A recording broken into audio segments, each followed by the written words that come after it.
Welcome back to my backyard. In this video we've taken our first run, the New Balance 860 version 11.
So with the shoes being around for 11 years, it is one of their only stability shoes by New Balance. They have introduced a few others like the Prism this year that we'll be getting onto quite shortly, doing a review on that. New Balance Australia was kind enough to send us this pair of 860 version 11, so thanks a lot for that.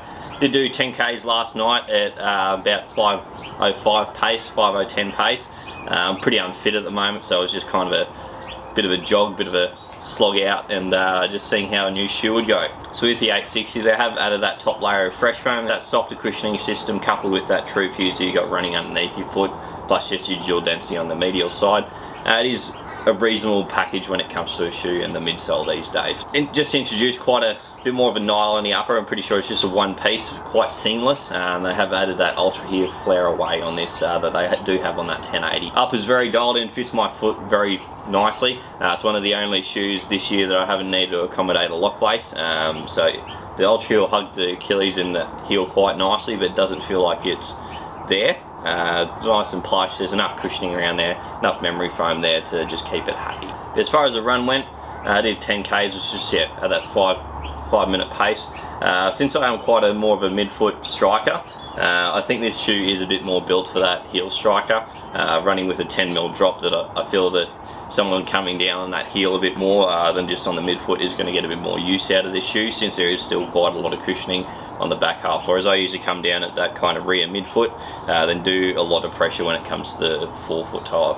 We'll have a few suggestions when it comes to 1060, my thoughts on that after this, but when it comes to that top layer of fresh foam, you can definitely notice the difference than just a full layer of true fuse. I think this probably, I've experienced with a few other my New Balances that they do take about 60 to 70 Ks to wear in. With the midsole being black, it does make the shoe a slight bit firmer, so I wouldn't even mind getting even a clear midsole on these, even the grey ones with a bit of green, just to see if the midsole's any different in that. But yeah, you do notice a fresh foam on the top layer. I did a few kilometres where I was heel striking and just doing kind of that gait cycle, and I felt a lot more pleasurable. But when I was just kind of midfoot striking, I did feel like I was kind of bottoming out in the shoe.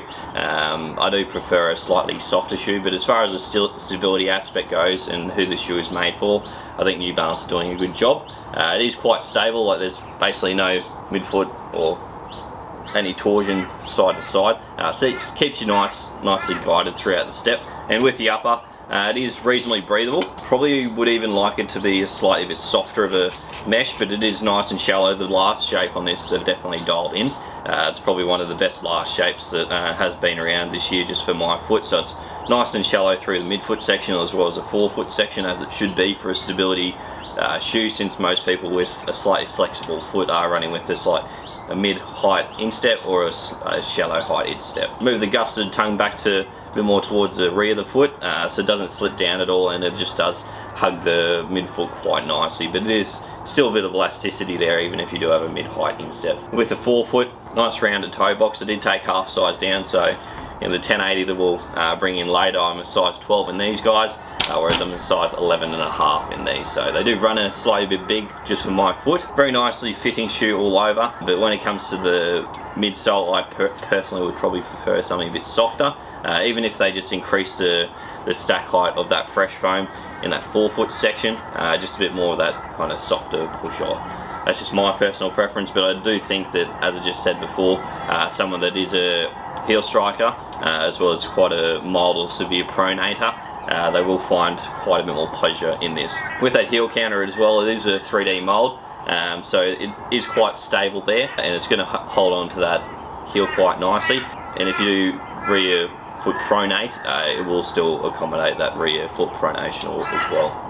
Yeah, overall thoughts, I think New Balance have stepped in the right direction as far as this shoe goes, adding that slightly bit more luxurious top sole when it comes to the fresh foam. The True Fuse seems to be a slightly bit softer, seem to sink into it a bit more than the True Fuse they did use in the version 10, but it makes for a better midsole package, especially when most of the market is moving to kind of that maximal cushion shoe. Very nicely dialed in shoe, definitely one of the better uppers as far as a shoe goes these days when it comes to a daily trainer. Definitely fits my foot very nicely. There's no seams on the inside and the tongue doesn't slip down to that lateral side, so can't fault the upper as well.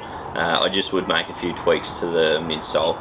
But getting onto the midsole and my thoughts on a 1060, so basically the version up from this, New Balance does a 660 as well as an 860, which is this guy here. And they don't really have a max cushion shoe. They used to do a 1260, they did 7 versions of that.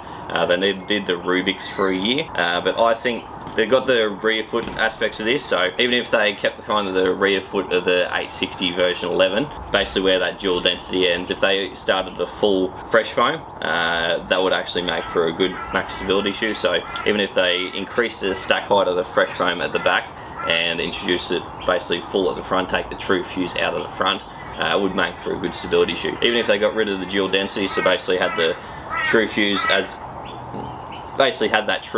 acting as the stability system in the back, so get rid of that dual density, keep the kind of same metrics and feel as the True Fuse at the back, and just have that top layer of fresh foam and just a full layer of fresh foam after the midfoot stance, and just run with that 8mm drop. I think it's kind of a happy medium when it comes to a lot of runners. Even if they do use the same stack height that they do use in the 1080, introduce that into the 1060, so have an 8mm drop, you got that 30 to 22 stack height. I think it actually could be a half decent max cushion stability shoe. They did have something in the pipeline, but that's just my thoughts when it comes to the stability shoe. I think actually that would be a very good stability shoe. Takes kind of out that dual density and just increases the kind of plushness and softness of the ride, especially if you want something that's a bit softer over the longer runs. As far as the 860 version 11 goes, I think it will sell a ton of.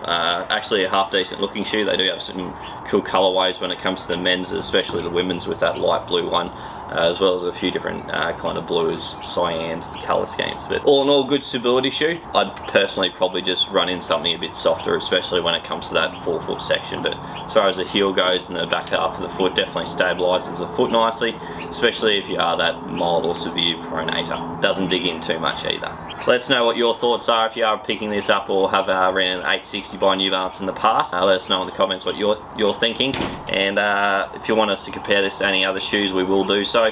Just let us know what you'd like us to compare it to. But we'll see you in another video.